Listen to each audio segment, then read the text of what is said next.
My name is Gianni Russo, a.k.a. Carlo, the infamous son-in-law from The Godfather.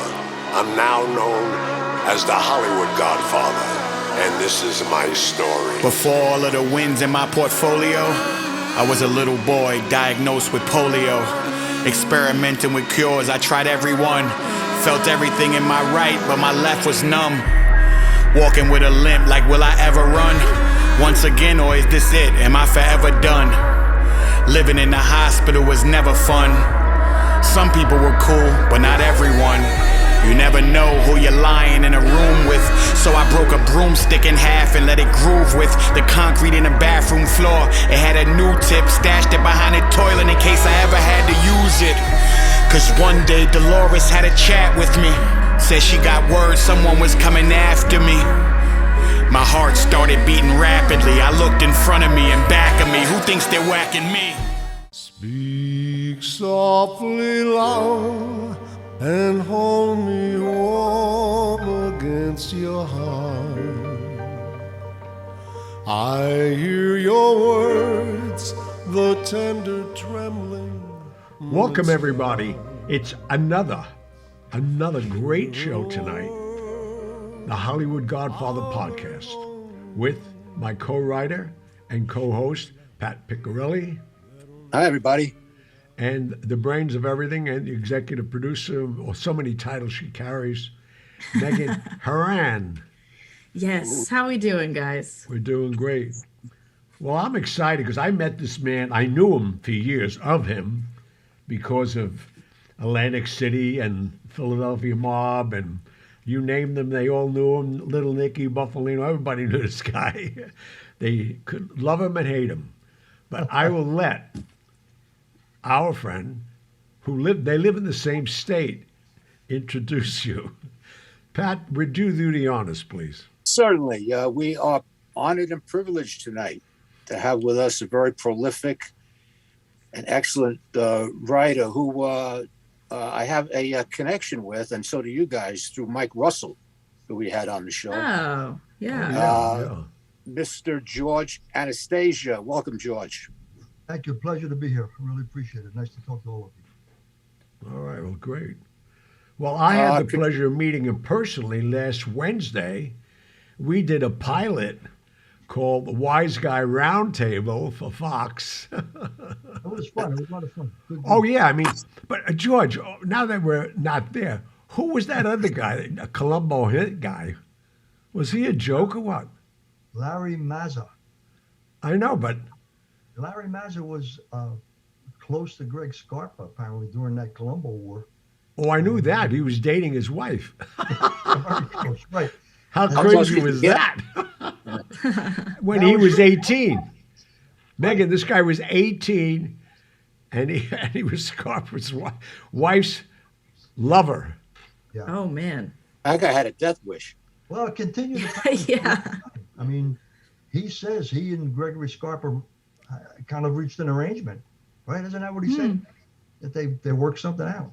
Yeah. Yeah. I guess Scarpa was happy that he took his wife off his hands, unless he would be dead. I think that was part of it. Yeah, that's what it sounded like. Yeah. So what was this event that you were both at? We were at we did a shot of pilot called Wise Guy Roundtable for Fox Network. Yeah.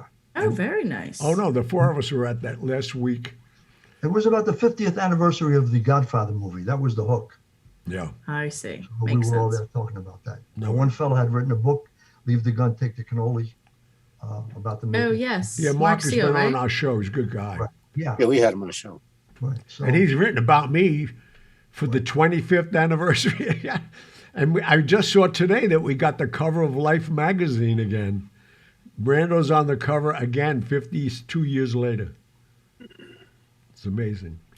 So, George, for some of our audience who has been living under the proverbial rock, tell us about your career.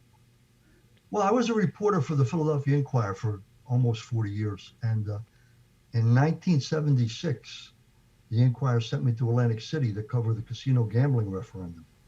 And back then, part of the question was, is legalized gaming? They never called it gambling; they called it gaming. Is legalized gaming going to bring the mob to Atlantic City? Well, the answer was the mob already was in Atlantic City. I'm down there covering the openings of. I guess I was there for the openings of the first 6 casinos, and I started writing about organized crime as well. And then, Johnny would know this. In 1980, there was the infamous hit on Angelo Bruno, the longtime mob boss of Philadelphia. Yeah. And that sent everything careening out of control. And I kind of segued from Atlantic City to doing more and more mob stuff. And that's just the way. Well, yeah, I remember running to Philadelphia myself as my association with Mr. Costello. They were definitely hooked at the hip as far as the Gambinos and the Genovese family. They were back in Philadelphia to run everything for them. Yeah, Bruno was the boss from 1959 to 1980, and it was a relatively peaceful time. I mean, it's not to say people didn't get whacked, but for Bruno, murder was a last resort. And then what came after him, Nicky Scarfo, murder became a calling card. Oh, I know. The whole dynamic of the Philadelphia mob. He's still doing very well, though. Yeah, well, and then you had casino gambling, which exploded. And there was a lot in play back then, and I was fortunate to be on the ground covering a lot of it, so it worked out pretty well. I was an I'm opening. going back to the list of books, George, and you're a very, very busy guy. Well, you know what? I had 2 daughters I had to put through college. There you go. That'll do it. Book money ended up I hear you. University. Yeah, Rutgers University got all the money. Yeah, I got a kid in med school. I'm there now. Yeah. How many books have you written? 6 or 7. I think there's 5 books about the mob, 2 anthologies about the mob, and then 2 books that are true crime but not mob related, about infamous murders down here. So you specialize mostly in Philadelphia and Scarfo. Right. The last mob book I wrote was called Gotti's Rules, which was about John Gotti and John Gotti Jr., told through the eyes of John A. Light. But all the other books were Philadelphia based. How did Scarfo take that? Well, by the time I wrote the first book, Scarfo was already in jail. I mean, the first book I wrote came out in 1990. Scarfo had been convicted. Scarfo tolerated me. I mean, he wouldn't say much, but he didn't tolerate many people, George. Well, I wasn't in his the news and police people. He did.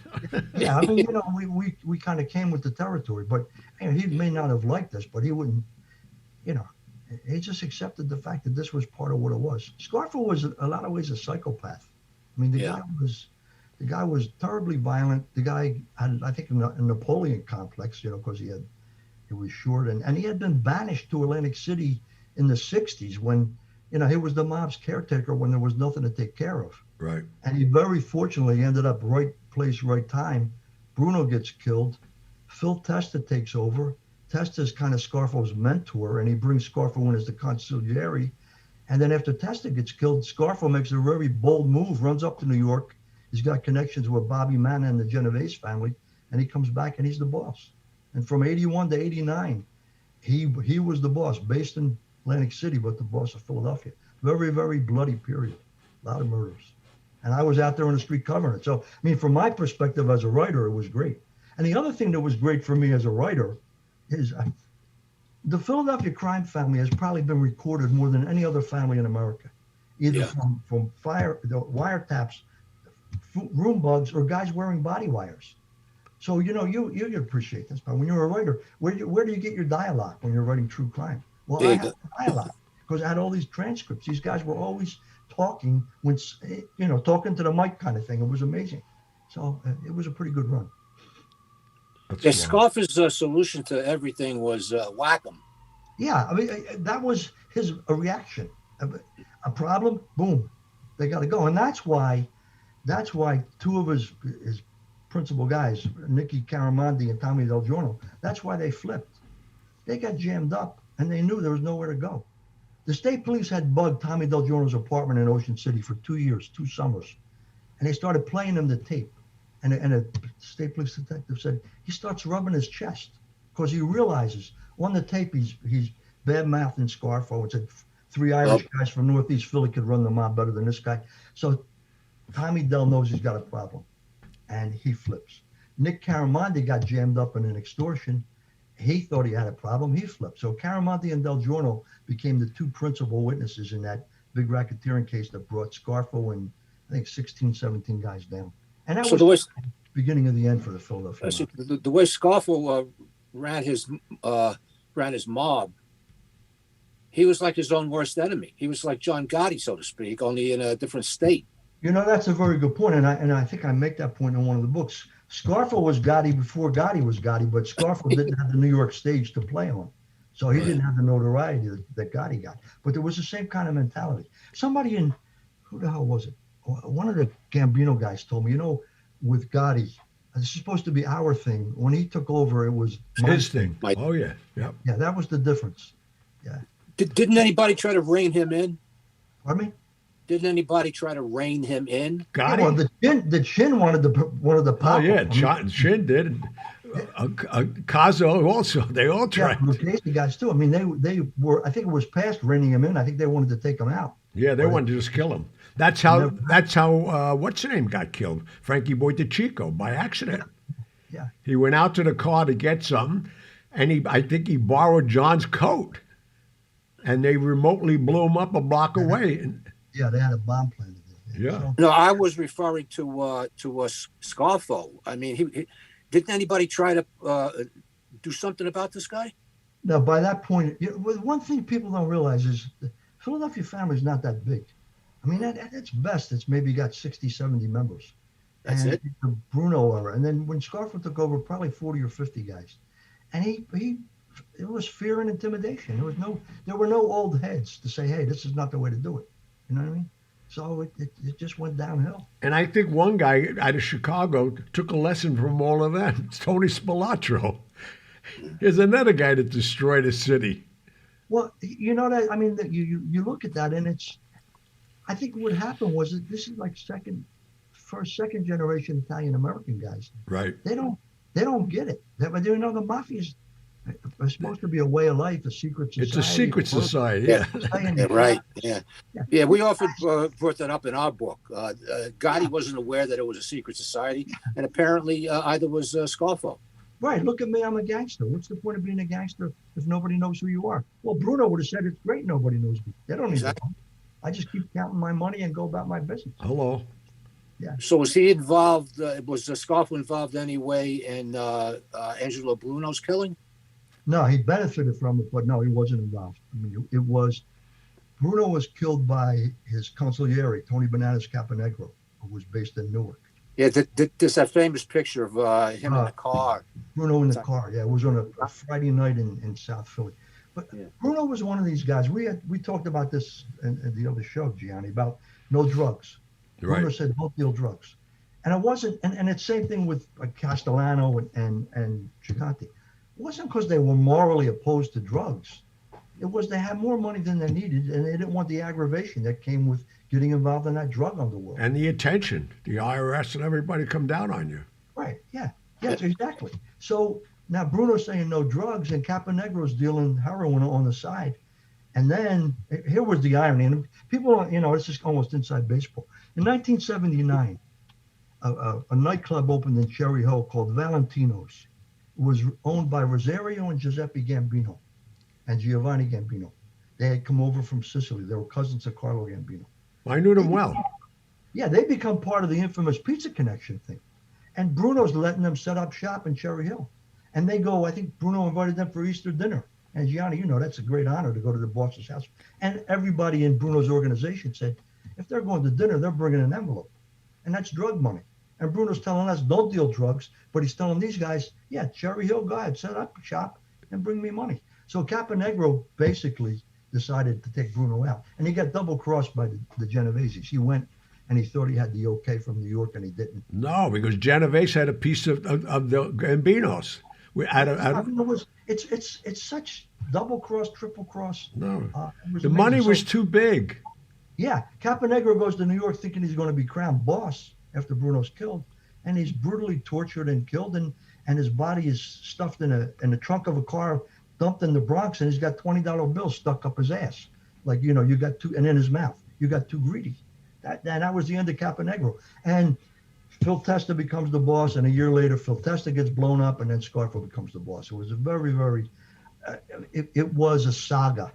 And I'm still waiting for Hollywood to say, hey, we got something here. But so far, they don't understand Philadelphia. But Well, you know what it was about Philadelphia? I'm sorry. Go ahead, Pat. Oh, so was he running the show from jail, Scarfo? Scarfo tried to run. That's another interesting story. He tried to run, once he got convicted in 88, 89, he was trying to run the family from jail. And he used his son, Nicky Jr., as his proxy boss. Well, on Halloween night, 1989, at Dante and Luigi's restaurant in South Philadelphia, Scarfo Jr. is having dinner with two friends. He's having clams and spaghetti, I think it is. And a guy walks in with a trick-or-treat bag and a Halloween mask, walks up to the table, pulls out a 9mm machine pistol, and shoots Scarfo Jr. 6 times. Now, Scarfo Jr. survives that hit, but the guy who leaves throws the gun as he's leaving because he knows Scarfo Sr. loves The Godfather, and he's kind of emulating the scene where Michael killed. Yeah. It's like in your face, boom, that kind of thing. I'm telling you, covering the Philadelphia mob was like covering a soap opera. It was just great. It really was. And that was one example. So that was kind of the end of Scarfo, any control he had. And then he had from prison, he connected with the Lucchese's, and the Lucchese's took his son under their wing and brought him up to North Jersey. And Scarfo Jr. was up in North Jersey for a long time because Scarfo Sr. knew he had a problem. Where does Skinny Joey Merlino come into this picture? Skinny Joey is the suspect in that shooting. Nobody's ever been charged in the Scarfo Jr. shooting. Skinny Joey has always been the suspect. He's been identified by informants as the guy. I talked to him about this once, and he said, it couldn't have been me because it couldn't have been. I was on supervised release, and I wasn't allowed out after 7 o'clock at night. That's a great alibi. But anyway, yeah, that's classic. I'll tell you, sometimes you worry, the mentality when they just talk to you, say, is he kidding me or what? Is this a joke? But these guys don't know they're funny. Joey's very shrewd. Joey knew exactly what he was saying. Joey was the guy, this same story, this storyline. From prison, there's phone conversations between Scarfo Jr. and Scarfo Sr. And Scarfo Sr. is livid about the hit. And he's telling his son, take that guy to dinner. In other words, do to him what he did to you. Right. And report surfaces that Scarfo's put out a $500,000 contract on Joey Merlino's life. And one of the guys from Fox 29, the TV station down here, they're riding around South Philly. They see Joey. They go out with the camera. They put the camera on him, and they say to Joey, what do you think about this $500,000 contract on your life? And he looks into the camera, and he's got this way of talking out of the side of his mouth. And he says, you give me the $500,000, I'll shoot myself. Joey was not afraid of the media. Joey appreciated the media. Joey was our celebrity gangster, if you will. And he had a long run.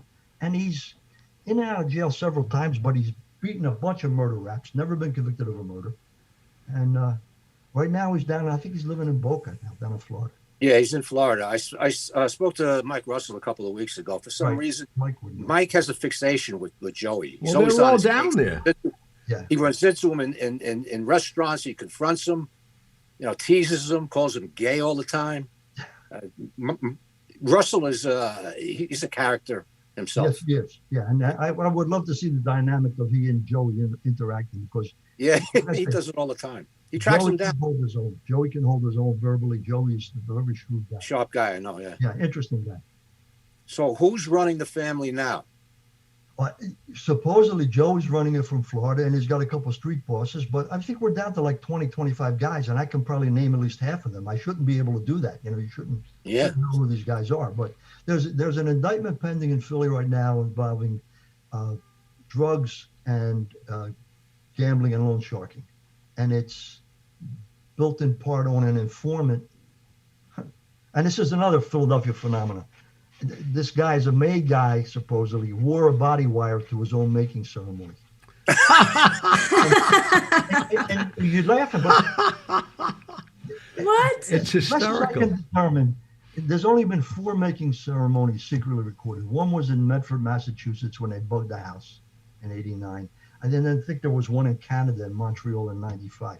2 others were Philadelphia guys wearing body wires to their own making ceremony, like George Frezzolone and now this guy Anthony Porciano.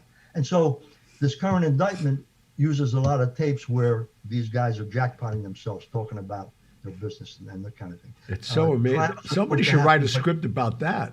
You can't, yeah, Johnny, you can't make this stuff up anymore. No, it's a lot better than a gang you couldn't shoot straight. But this is like the gang who couldn't think straight. Well, exactly. That's it. Man. It's funny. And But what could they be earning on now? There's not that That's what I was just the gonna say, population. yeah. What are they doing? that's Drugs? a good question, John. I don't see. Well, see, that's the problem. I think there's money to be made in drugs, but there's a lot of risk. Gambling, I think they've lost a lot of that because a lot of it's legal now. Yeah. Although, I mean, one guy told me, listen, the thing that we got going is you can bet with us on credit. Yeah. We pay, So, we there's straighten always up gonna on be- Monday. Yeah. Yeah, right. And then the corollary to that is loan sharking. A guy gets into you big, and then you give him shark. But that's true, because OCB in New York closed down because the local bookies let you bet on credit. OCB, Yeah. you had to have the money in your pocket. There's no more OTB in New York? No, they closed it down. How long ago? Oh, about 5 years ago, maybe Really? more. They couldn't make money. They thought they had something. They knew it was a Everything you billion-dollar post- business, but they didn't realize everybody's on the arm. Yeah. I mean, mean, everything you won was taxable. I mean, That's the other thing. Yeah. Yeah. you can't compete. So that's why I think there's always going to be money to be made in gambling. But other than that, I mean, there isn't a lot going on. Yeah, I And mean, drugs it's crazy. I guess, attractive because you can make a lot of money, but you run serious risks when you do that. And that's, Oh, drugs, forget about it, especially now. Yeah. There's no tolerance for it. And for a good reason. I mean, yeah. And in this particular case we're talking about that's pending in Philadelphia, they were dealing opioids, fentanyl, all kinds gee. of pills, that kind of stuff. I think that's the new trend now. yeah. So they can end up in that. And it's cheaper. Too much that's why. press. That's crazy. So they aren't taken very seriously, I would assume, right? Yeah, I mean, you've got this one guy who taped his own making ceremony, was also in meetings where they were talking about drug deals and setting stuff up, and it's these guys and obviously he's getting a deal. It's the only reason he's talking. Yeah. right. And I mean, I've covered enough of this to know you can attack a witness. Why should we believe you? You're this, you're that, but you can't cross-examine a tape. When you got a guy on tape saying, "Yeah, I deal drugs because it's the only way I know how to make money," where's he going to go with that tape? He's buried. And I see that again and again with these cases. Tapes are devastating. And Philadelphia, as I said, Philadelphia is probably per capita, there's more recordings than any other mob family in America. And it was to my advantage because I had great dialogue. It's just That's amazing. funny. Yeah. Well, it's good to hear that they're on the way out. These people don't know what the hell they're doing. On the other hand, you lost your topics, George. Well, yeah, I mean, Well, now he's writing books. He's retired. He don't care. yeah, if I were still a reporter at the Inquirer, I mean, the last 2 years I was at the Inquirer, I probably spent more time writing about the African American drug gangs than I did the wise guys. And they're the organizations that are devastating the American cities. The drug underworld is it's terribly violent. Oh, so my much- God, yeah. Still is. Hello. And it's almost disorganized, organized crime. It's every man for himself, or your family. If you're involved, your family's at risk. Everybody gets in play. It's Yeah. crazy. Now, I live in a very small town area in southwestern Pennsylvania. The fentanyl crisis used to be the opioid crisis, but Yeah. now the opioids are laced with fentanyl. I personally know of 5 people, even a police chief's son who was in his 40s, OD'd and died. He thought he was taking black market Valium. Yeah. It's fentanyl. That's what happens. I mean, big farmers put this stuff out there way back, and they said it's not addictive, and then it's boom. It just everything is out there now, and everybody's manufacturing it now. In this particular case, I'm talking about in Philly, they were manufacturing it. There was fentanyl and heroin combination in a blue pill. Oh, gee. They're cranking that stuff out. So yeah, Yikes. it could be You're deadly. killing off your own customer base. Yeah. That's wild. That's wild. Yeah. So What is your most memorable story that you did that almost got you killed? Well, I mean, I was unaware of the fact that when John Stafford became the mob boss in Philadelphia, Stafford was born and raised in Sicily, and he was a made guy in Sicily, came to America and became the boss in 1990. Now, I'm writing a lot about his organization, and it was kind of what you just said, the gang that couldn't shoot straight. This is a gang that couldn't think straight. They did a lot of crazy stuff. And I would always have to call. He had a food distribution center, Continental Foods. So if I'm writing a story, I got to call up and ask for. I know he's not going to talk to me, but I call up. This is Anastasia with the Inquirer. I want to talk to Stafford. Boom, hang up. Now after he gets indicted, one of the guys, a young guy that's indicted with him, and they get convicted. The guy decides to cooperate, and he calls me up, and I'm at my office, and I get this collect phone call from prison. Will you accept? Yeah, I always accepted calls from prison. And it's this guy, Sergio Battaglia. And he says, I want to let you know, I'm cooperating and some stuff's going to come out about you.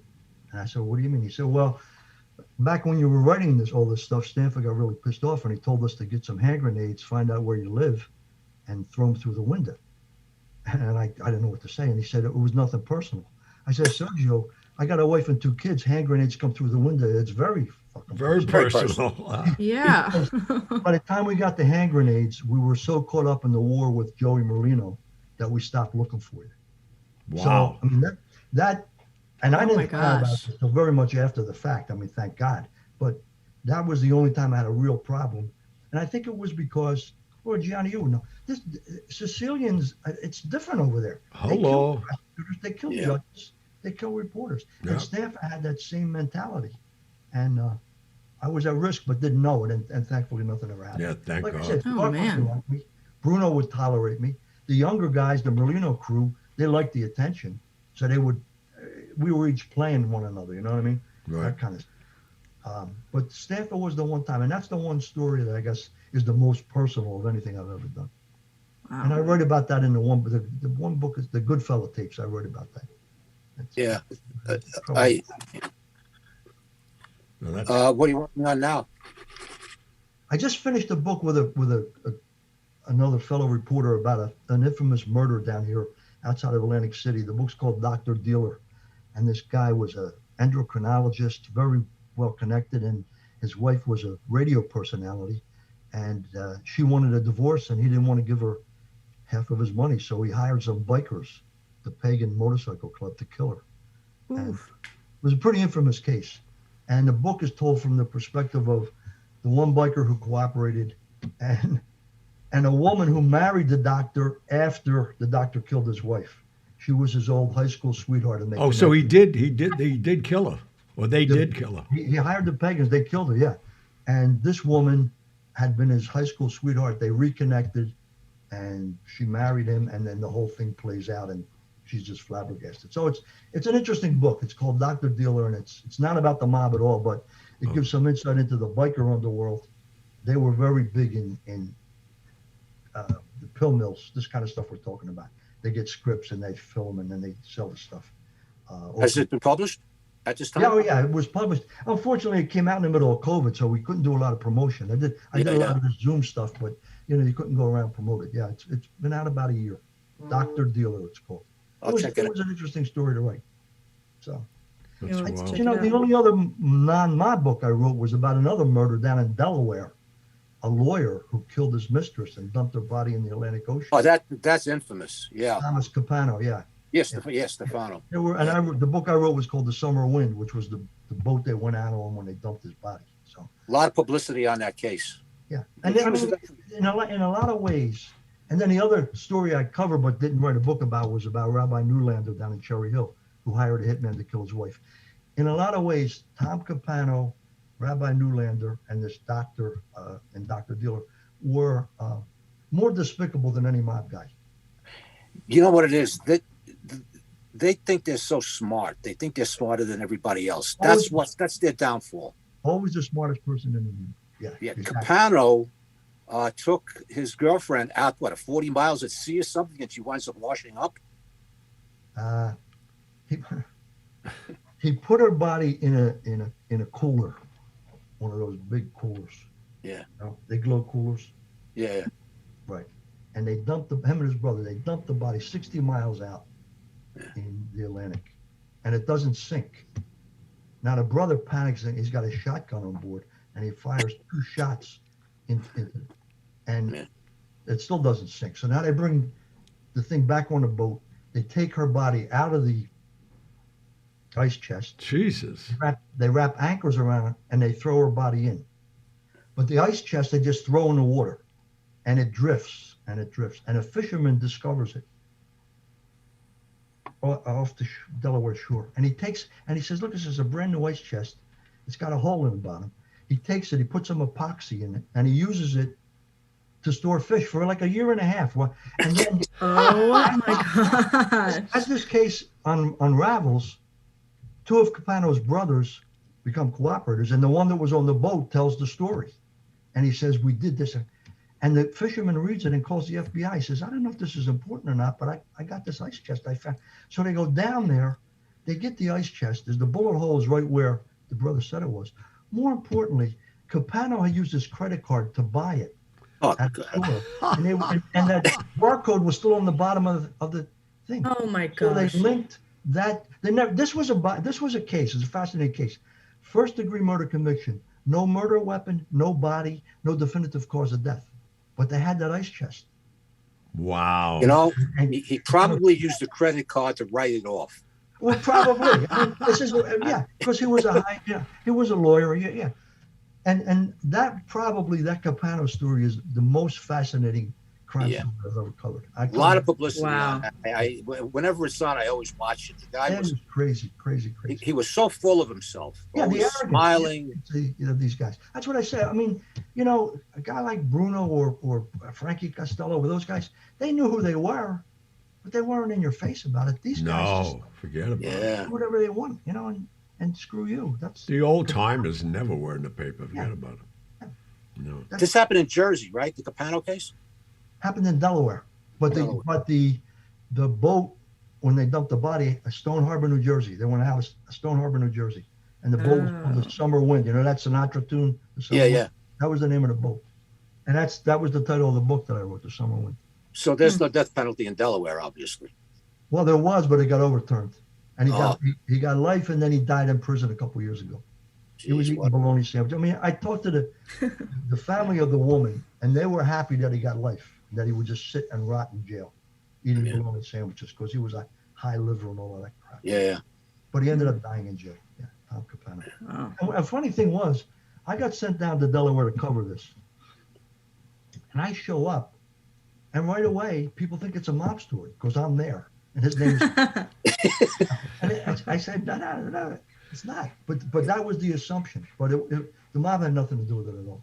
It was just a despicable family. Wow. Especially Tom. I'm surprised that never got picked up by Hollywood. Yeah, that's a great story. There were 4 books written about this. Yeah. And there was a telemovie based on Ann Rules. I don't know if you know Ann Rules. Ann Rules, sure. Yeah, she wrote a book about it, and she got the telemovie. Mark Harmon, I think, played Capano. But I thought it would be a great movie. It's the same thing with this Dr. Dealer. It's a guy that's got everything going for him and literally thinks he can get away with murder. Too smart. Yeah. For his own good. Yeah. That's it's comical. Yeah. And this guy, the doctor, James Kaufman, in this Dr. Dealer case, he gets indicted and arrested with the biker facing murder charges, and he hangs himself in jail. So he doesn't even go to trial. He committed suicide. Oh, and he left like a 6-page suicide note where he denied any involvement. It's a very, very twisted story. Like I said, these guys are more despicable than the wise guys have written about, I think. At least you know who they are, and they know who they are. Yeah. So that's amazing. Yeah. Amazing. So that's, What's your current project, George? Pardon? What's your current project? Now, right now, I'm looking for another project. I think the stuff is pretty much played out. I mean, I don't think there are anything new stories there. I'm talking to a couple of people about maybe trying to do some scripts. I've written a couple of scripts that have gone nowhere, but there's so many platforms now. There's so many different people looking for content that maybe something will happen. Yeah, absolutely. George, Well, I I'm tell curious. you, Did you? Oh, you go are ahead, Pat. you're a fascinating storyteller. Thank you. Yes, I can listen to you absolutely. for hours. Well, I mean, I grew up in the newspaper business. I don't think the business exists the way I grew up, and it's just different. And I grew up reading Jimmy Breslin and Pete Hamill. Oh yeah, Jimmy Yeah, Breslin. yeah. There's a certain rhythm and a cadence to writing, and you don't have to make it complicated. Simple declarative sentences, and just tell the story. And like I said, these stories are so good, you can't make them up any better than they are. No, and And- that's and, good news. And like you said, the heyday of the mob with these, the flamboyant Gottis and the Scarfos, and those days are gone. I mean, who do you write about now Yeah, that exactly. anybody's going to recognize? Yeah. Well, I think the story that's sitting out there is Russian organized crime, but it doesn't have a face yet. I think we got to wait like one more generation till they become more Americanized and get into the celebrity stuff. But the Russian organized crime is out there doing a lot of crap. Oh my I don't goodness. know much about it. We Even don't the know much about it. Albanians. Hello. Well, pick one of those Eastern European countries, and there's interesting groups out there doing stuff. They don't have a face. Who's the John Gotti of Albanian organized crime? There probably is one, but we don't know who it is. Right. I've been doing some research on Indian organized crime, East Indian organized crime. There's the mafia there is called B Company. B as in boy. It's like the military, but it's very active. They control an awful lot. Nobody knows anything about them. Nobody knows who runs it. I think they learn by other people's past mistakes. They operate in cells. Yeah. Which is a smart thing to do. I think that's what the Russians do. That's what they should be doing anyway. I mean, but they're all over Brooklyn, Coney Island. But like you said, there's no face to it. How are you going to write anything about it? Because nobody has an interest. Yeah, I mean, Michael Franzese got involved with the Russians in that gasoline. With the gas thing. Oh yeah. You try to write about that, it's economics. It's just put people to sleep the way that. Oh yeah, I mean, and that's why Michael, he's on everything. He has his own. It's like you're saying. It's boring. They want the action. They don't want. Oh, I figured out how to beat the state out of income tax. That's not interesting. So, I mean, that's what I think he's finding that out too. Unfortunately, he's making his rounds on every show there is. Well, he's out there. Sammy Gravano's out there now. Oh, they're all out there.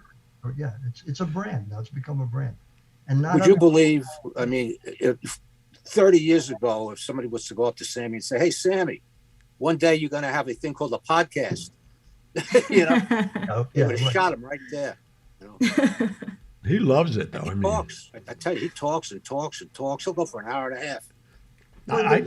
I just don't understand why people are tuning in. To be honest with you, because it's Sammy the Bull. They want to. It's the old mob. It's that's when they ran things. They ran the city, the infighting, and But I'm just talking about now. Now it's dull. I never thought I'd be saying that.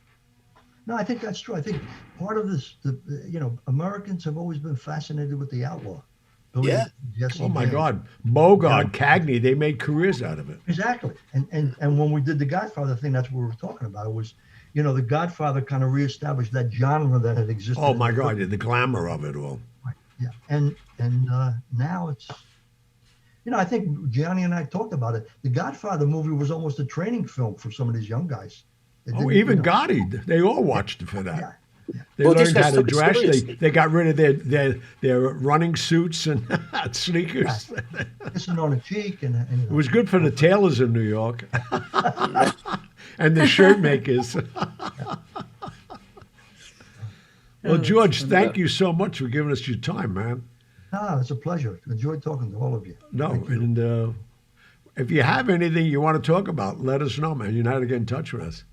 Absolutely. Because basically, I mean, the title of our podcast is Hollywood Godfather. It's been working. We have like 160 hours up already. God bless you. That's good. Correct. No. All right. Thank you. George, it was nice having thank you for coming on. Great talking you're a hell of to a you. storyteller. Yes. Someday there's going to be a George Anastasia one-man show on Broadway. I can see it. I can see it now in lights. Just the last name alone. Right? Anastasia sings or talks. Yeah, there you go. Thank you, George. Thank you thank so you, much. Lucky. Thank you, George. Good night. Good night. All right, we'll be right back. We got to make some money with a commercial. Then we're going to the mailbag. And Mailbag. don't go nowhere. We know where you are. Welcome, everybody. And I'm so happy to be able to tell you tonight that we are expanding not only the show, not only how you can participate and share into so many different facets of my life and the life of this podcast and the world we created. We are going to expand our family. You're going to have an opportunity to actually join our family. And it'll be up to you how far you go in our family. By the purchases of things we're putting out to you, the opportunities that you can take advantage of, like having a one-on-one conversation with me, having me visit your home while you have 10 people for dinner. There's so many things that you're going to be so excited. Just go to HollywoodGodfatherFamily.com and it'll have all the information you want. And believe me, I want you in my family. Don't let me come looking for you.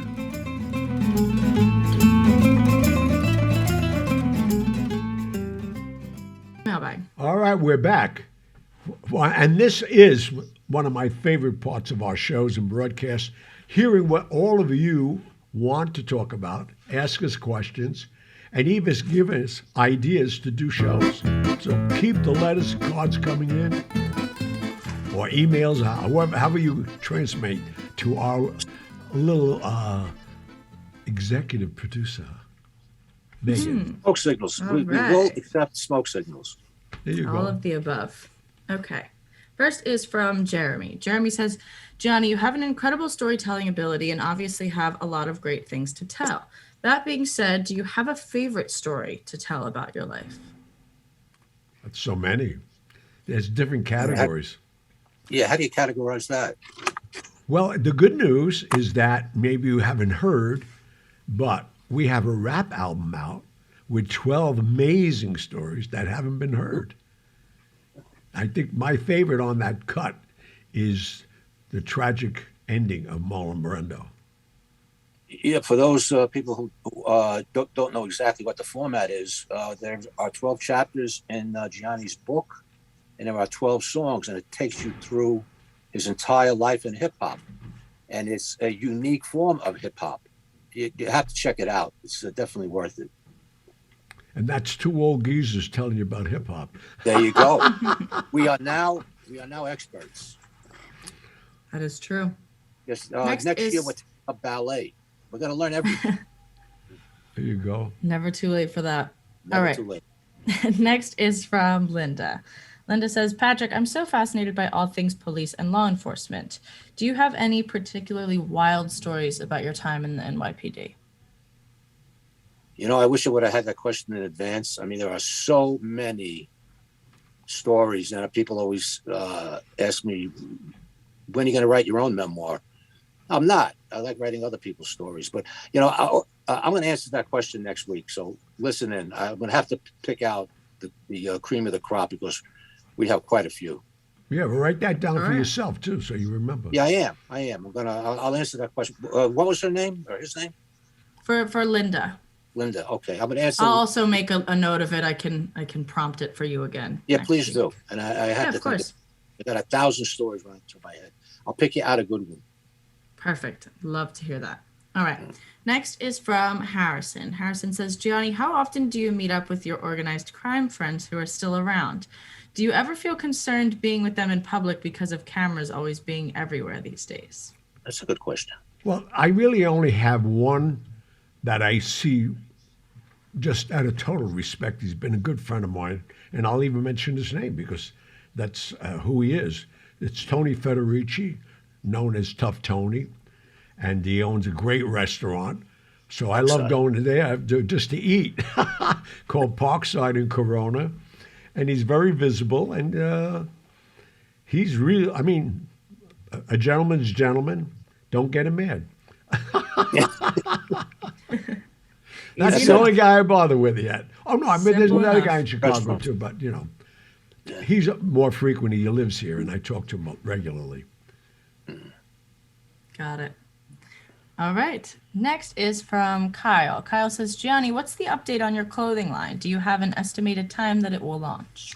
Great question. And yes, now that they've cleaned up a lot of things and opened up Spain and places that I've been dealing with my clothing, we should be up.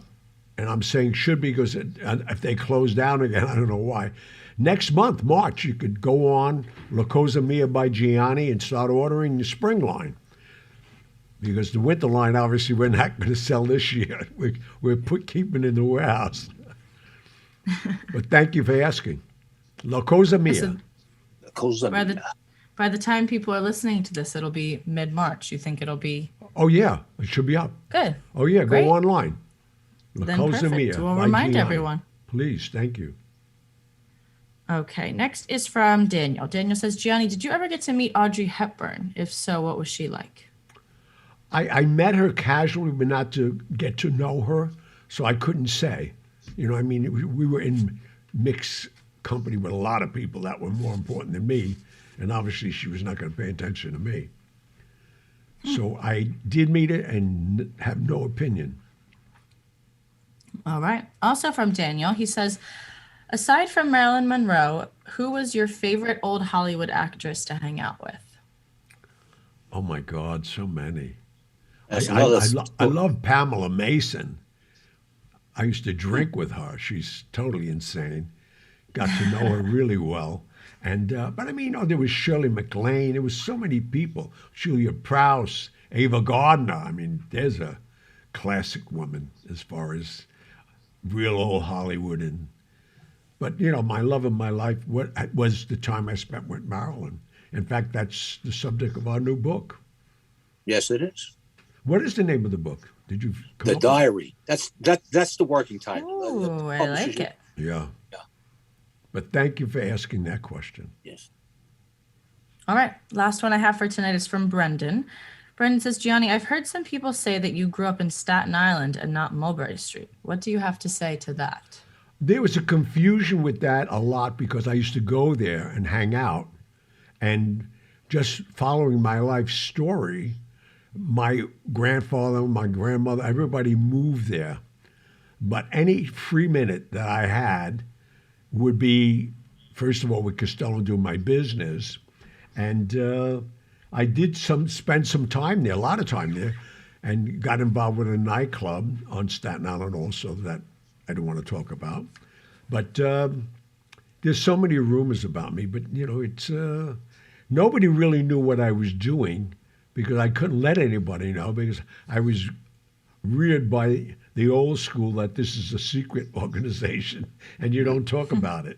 So when anybody wanted to say I did, or, you know, let them talk about it. Go. I'm there. All right. Well, that is all we have time for tonight. Alrighty then. Well, we thank all of you again. Tell your friends. If you're enjoying it, especially tell your friends. Write more cards and letters and give us stuff to talk about and even create a show about. So I thank you. I'm sure, Pat, good night. Good night, everybody. It was a great show. Good Megan, night, everyone. Thank you, my love. Always. Good night, guys.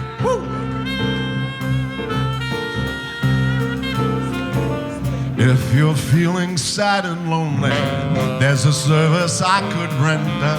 I'm the one who loves you only. I could be so warm, so tender. Call me.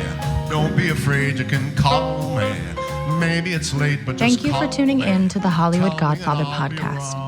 You can contact Gianni Russo, Patrick Picciarelli, or myself, Megan Horan, with your questions and comments through the contact section of our website, HollywoodGodfatherPodcast.com, which is where you can also subscribe to our weekly newsletter. You can also call and leave us a message at 646-776-3038. Remember to follow us on Instagram at Hollywood Godfather and on Facebook, as well as leave us a review on Apple Podcasts. We'd like to know what you'd like about what we're doing, what you'd like to hear in the future, and anything else you might suggest to improve our podcast. Most importantly, hit the subscribe button. We'll be back next week with stories of the mob and Hollywood, as well as answers to your messages. Good night. Call me. Don't be afraid, you can call me. Maybe it's late, but just call me. Tell me and I'll be around. I'll be around.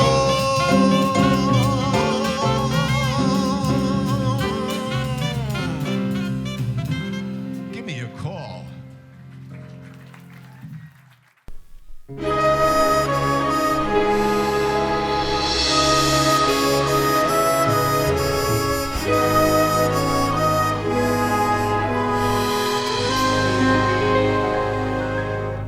When I was 17,